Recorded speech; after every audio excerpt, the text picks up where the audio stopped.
Hello, thank you for joining us and welcome to News Across Nigeria. I'm Olumide Macaulay. On the program today,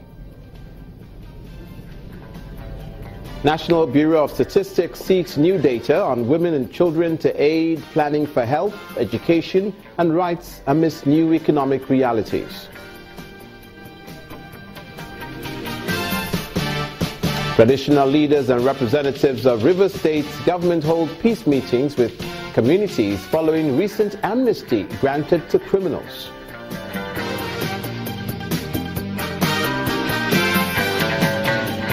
And resident doctors in Kwara State fault non-implementation of new salary scale agreed to by the federal government.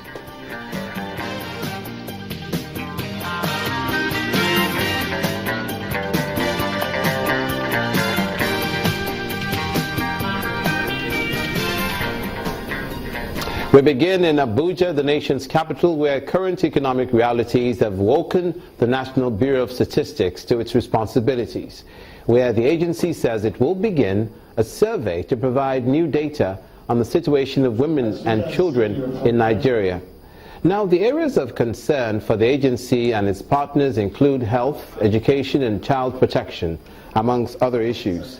Nigeria's Statistician General explains that the multiple indicator cluster survey is a fifth in the country and will require over 400 personnel to visit more than 35,000 households across Nigeria. We conducted the fourth round. We call it Mix 4. If you add 4 years to 2011, we're expected to have conducted this round in 2015.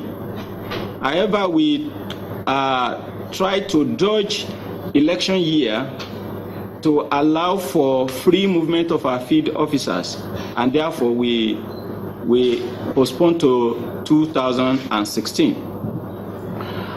Meanwhile, we've conducted training for all our data collectors. We standardized all our trainers who trained the data collectors ever before we went ahead to conduct training for the data collectors. The data collectors were also examined, tested, and those that passed above the cutoff mark were those allowed to participate in this survey. And in the South-South, there seems to be progress in the ongoing peace moves in Egi clan of Ogba, Egbema, and Doni local government area in River State. This is coming after traditional leaders and representatives of government held a peace session which involved other members of the communities.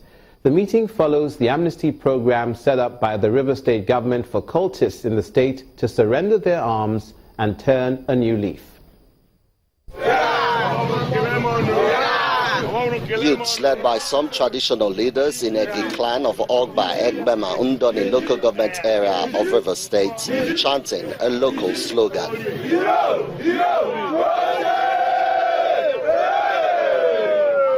Recent battles for supremacy among suspected cult groups in communities here, some say, have resulted to many deaths and destruction of properties, with thousands fleeing their homes. The chants continue inside as traditional rulers, security agencies, youth groups gather at the instance of the River State government over the amnesty program granted to repentant cultists. Things we can resolve on the table by dialogue. We decide to shed one another's blood. You all can agree with me that in any community, any society where there is no peace, there will be no progress. Some of the youths, however, insist they are freedom fighters and not cultists.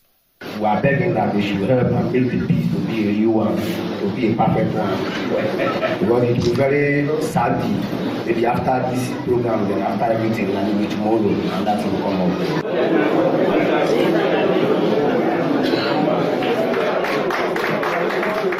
Amnesty is not everything for me, paying me money every month. Why I need to achieve something as a man in life.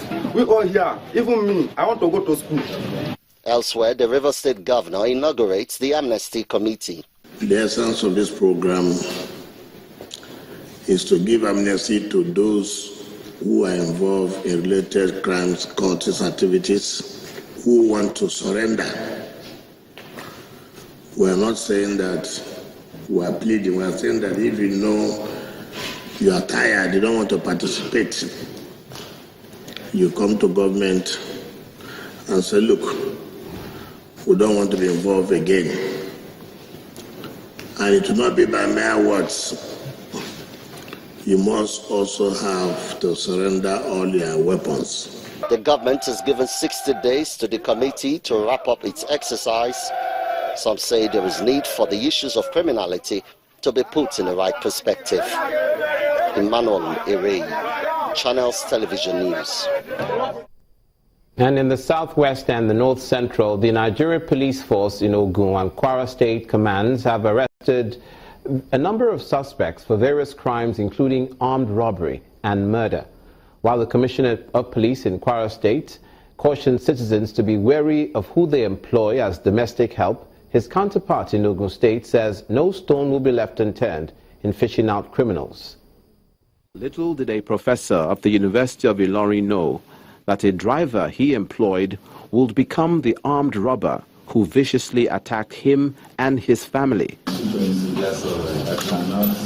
The Commissioner of Police, Kwara State Command, held a press conference to caution citizens on the dangers of employing domestic servants without proper documentation. Those who employ domestic servants should monitor them, both when they are with you and out of your service, so that when they leave your service, you'll be able to have their photograph, their next of kin, and when things like this happen, you will know that if there is no insider, it will be difficult for them to go into the premises of Professor Nimisi and achieve this. So we're using this opportunity to appeal to all people in Kwara to mind and ensure that they take proper record of domestic servants that they hire to work with them. And in Ogun State, it was a more gruesome tale with 4 suspected ritualists arrested with human body parts. The last victim was a 16-year-old girl who they allegedly killed, dumping her body in a river. The Commissioner of Police says such crime, and indeed all crime, would not be tolerated in Ogun State. This is a clear sign to them, a clear clarion call to them that nobody will hide under any guise to perpetrate any criminal act that is going to go free. We'll definitely get at him. This is not a place for them to operate conducively. They will definitely make the big arms of the law. It's clear that in spite of knowledge that crime does not pay, nefarious elements in society still persist in breaking the law. However, the Nigerian police is making a clear statement with these arrests that they are working hard to make Nigeria a safer place. And staying with security, one of the alleged masterminds behind a series of kidnappings and militancy in Calabar, Cross River State capital, has been arrested by the Eastern Naval Command. Etim Thompson Uduak, otherwise known as Sangatan, was arrested with others through the Navy's collaboration with Defense Intelligence Agency personnel. The Chief Staff Officer at the Eastern Naval Command, who confirmed this, says the command has recorded success in its war against militancy and acts of security challenges. They are aware that about 3 weeks ago, the Nigerian Navy, in collaboration with other security agencies, was able to arrest some of the kingpins that have been behind all the problems we are having here. And just a few days ago, one of the strong forces behind the Bakassi Strike Force was arrested by the Nigerian Navy in active collaboration with Defense Intelligence Agency. So, ladies and gentlemen, only minds that are at alert, only bodies that are physically fit with the help of God and the provision of the necessary equipment and platforms will perform these acts.